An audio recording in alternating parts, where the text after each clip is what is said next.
नमस्कार, मैं हूँ पॉलिटिक्स बाबा और हाल ही में प्रधानमंत्री ने दुबई गए हुए हैं कोप 28 की जो मीटिंग हो रही है उसमें हिस्सा लेने के लिए।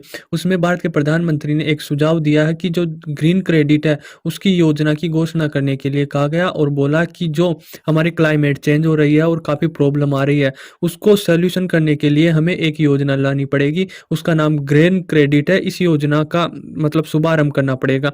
देखो, नरेंद्र मोदी ने भारत की तरफ से काफ़ी अच्छे बातें रखी है और दुनिया को, वर्ल्ड को ये बताया है कि क्लाइमेट चेंज एक बहुत बड़ी प्रॉब्लम है और पूरा वर्ल्ड मतलब साथ मिलकर इस लड़ाई को लड़ सकते हैं, नहीं तो ये बहुत बड़ी प्रॉब्लम हो जाएगी दुनिया के लिए। यदि अभी नहीं समझी ना दुनिया, वर्ल्ड अभी नहीं इसके साथ ये प्रॉब्लम को सॉल्यूशन नहीं ढूंढा तो आने वाले दिनों में काफ़ी गंभीर चिंता हो जाएगी और हमारी अर्थ को काफ़ी नुकसान पहुँचाएगी। जो कोप 28 है ना, ये दुबई में प्रधानमंत्री गए हुए हैं, उसमें भारत का पक्ष मजबूती से रखा और बोला, कई बातें भारत के पक्ष में बोली और जो इसको ज़िम्मेदार है ना, जो क्लाइमेट चेंज के जो देश हैं, उनको भी बताया कि आप इसके लिए ज़िम्मेदार हैं।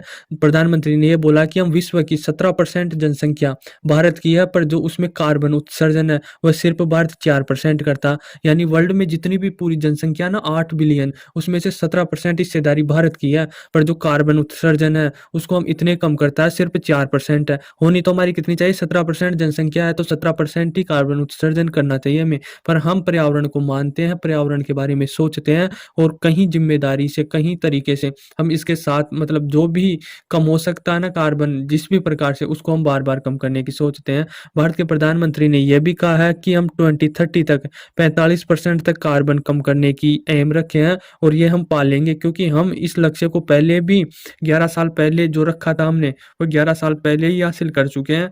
और भारत ने पहले एक कोप ये मीटिंग थी, उसमें ये एम्बिशन रखा था कि हम 2070 तक नेट जीरो कार्बन, मतलब हमारी कंट्री है ना, भारत देश है, उसमें बिल्कुल कार्बन की कोई वो नहीं रहेगी। हम 2070 तक बिल्कुल हटा देंगे जितने भी फ्यूल से गाड़ियां चलती है, जितने भी जो पर्यावरण को नुकसान पहुंचा सकता है कार्बन, उसको हम नेट जीरो कर देंगे, मतलब बिल्कुल समाप्त कर देंगे। अब देखो, भारत बहुत बड़ा देश है और इसकी ज़रूरत के लिए गाड़ियां वगैरह सब चलती है, कारखाने भी चलती हैं, तो इतना बड़ा समय लेना बहुत ज़रूरी था 2070 तक। फिर भी भारत ने काफ़ी कम समय लिया है, तो हम 2070 तक नेट जीरो, मतलब कोई कार्बन प्रदूषण नहीं होगा, हम कार्बन फ्री कंट्री कहलाएंगे 2070 तक। हमारा ये एम है। भारत के प्रधानमंत्री ने इस मीटिंग में ये भी कहा है कि हम हाइड्रोजन फ्यूल पर शिफ्ट होने की बात कर रहे हैं और दो जो है ना बायोफ्यूल है, इससे मतलब कार्बन उत्सर्जन नहीं होता बिल्कुल भी, हम उसके बारे में भी बात कर रहे हैं। अब देखो, हमारा मीटिंग कहाँ हो रहा है, ये नरेंद्र मोदी स्टेटमेंट दे रहे हैं दुबई में।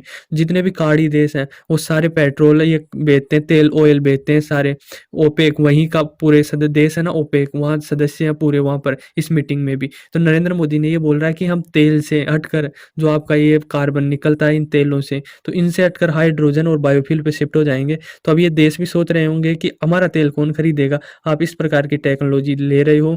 जैसे आ भी गई है बायोफ्यूल पे चलने के लिए गाड़ियां भी आ गई है भारत में, हाइड्रोजन से चलने के लिए भी गाड़ियां तैयार हो चुकी है और इसके शेयर जो कंपनियां, इन ये मतलब इनकी डिलीवरी नहीं मिल रही, इतनी तेजी से बढ़ रही है। तो कहीं ना कहीं तेल के ये देश भी जानते हैं, जैसे सऊदी अरब बोल चुका, उनका स्टेटमेंट है, बट आने वाले दिनों में एनर्जी का जो वो ना मेन स्रोत तेल नहीं रहेगा, ये सौर ऊर्जा पर वो शिफ्ट हो जाएगा, बायोफ्यूल पर शिफ्ट हो जाएगा, हाइड्रोजन, कहीं वेरिएंट कहीं ज़्यादा निकल जाएंगे, ऑप्शन निकल जाएंगे। ये तेल का ऑप्शन नहीं रहेगा, तेल के भरोसे बैठी कंट्रियां जो भी देश है वो क्रैश कर जाएंगी। तो ये है। प्रधानमंत्री ने ये भी कई देशों को खरी खोटी सुनाई कि हमारे जो पिछले देश हैं, जो अपने देश का डेवलपमेंट करने के लिए, अपने देश की तरक्की करने के लिए पर्यावरण प्रदूषण किया मचकर, और मतलब बहुत ज़्यादा मिसयूज किया है। जो भी उनके अड्डे पड़ा है ना, उन पर्यावरण के बारे में सोचा ही नहीं, क्लाइमेट बारे में सोचा ही नहीं कि इस पर, पृथ्वी पर काफ़ी असर पड़ेगा। बस वह अपने जो विकास है उसमें लगे रहे, पर्यावरण के बारे में बिल्कुल नहीं सोचा। उसने जमकर पर्यावरण का मिसयूज किया है। तो ऐसे देशों का ये तो कर लिया, पर जो भुगतेगा ना, ये भुगत रहा है वो ग्लोबल साउथ, भुगत रहा ग्लोबल साउथ, यानी अफ्रीका के जो कॉन्टिनेंट है उनमें बताया कि वह बिल्कुल वो भुगत रहा है इसके बारे में। तो ये नरेंद्र मोदी का ये स्टेटमेंट था। अब देखो, भुगतने को वो किसके बारे में बोल रहा है? देखो, मिस यूज किसने किया? चाइना ने किया, अमेरिका ने किया, पूरा यूरोप किया, रशिया किया, ऐसे कंट्रियों के बारे में बता रहा था, कनाडा हो गया, ये जो भी विकसित इकोनॉमी है ना, उनके बारे में बता रहा था कि मिस यूज इन्होंने ही किया और भुगत रहा कौन है? जो गरीब कॉन्टिनेंट अफ्रीका।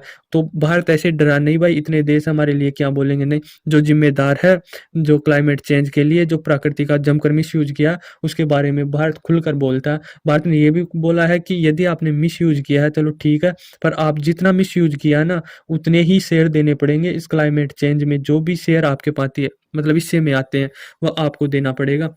जैसे अब चाइना बहुत ज़्यादा मिसयूज़ करता है प्रकृति का, तो उसको उतना ही हिस्सा देना पड़ेगा। जैसे मान लो ये बराबर हिस्से में ले लेगा, भाई हम तो बराबर दे देंगे, आप दोगे जितना ही हम देंगे, पर ऐसा थोड़ी चलेगा, क्योंकि मिसयूज़ आपने ज़्यादा किया है, तो आपका आपसे पैसे ज़्यादा लिए जाएँगे। जैसे अफ्रीका देश है, अफ्रीका में कई देश है जो कार्बन इतना यूज़ नहीं करते, मिसयूज़ नहीं करते हैं, उत्सर्जन नहीं करते, तो वह इतना पैसा है भी नहीं और दे भी नहीं पाएँगे। तो भारत का ये कहना है कि जो डेवलप इकोनॉमी है ना, उनका हिस्सा ज़्यादा होना चाहिए क्लाइमेट चेंज में, उनके शेयर ज़्यादा होने चाहिए, उन्हें बढ़ चढ़कर आगे हिस्सा लेना चाहिए। उन्होंने ये भी बताया कि जो टेक्नोलॉजी ट्रांसफ़र है, जो बड़ी-बड़ी इकोनॉमी है, विकसित देश हैं, उनके पास ये टेक्नोलॉजी है, पर वह इन्हें पैसे में बेचते हैं। भाई आप हमें हमको पैसे दो, हम आपको टेक्नोलॉजी देंगे। तो भारत का यही कहना है कि आप ऐसे पैसे कमाने के लिए नहीं सोच सकते, क्लाइमेट चेंज के बारे में सोचिए, पृथ्वी के बारे में सोचिए। आप हर बात पैसे में नहीं तोल सकते।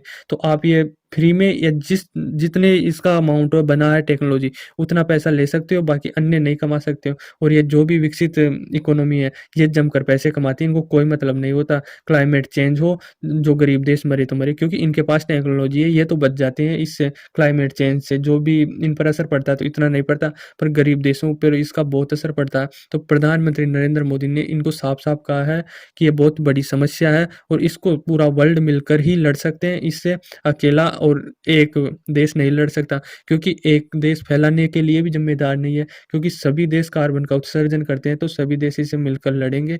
तो आई होप आपको समझ में आया होगा कि पर्यावरण और क्लाइमेट चेंज से कितना नुकसान हो सकता है। ये मतलब आप देख सकते हो। तो धन्यवाद।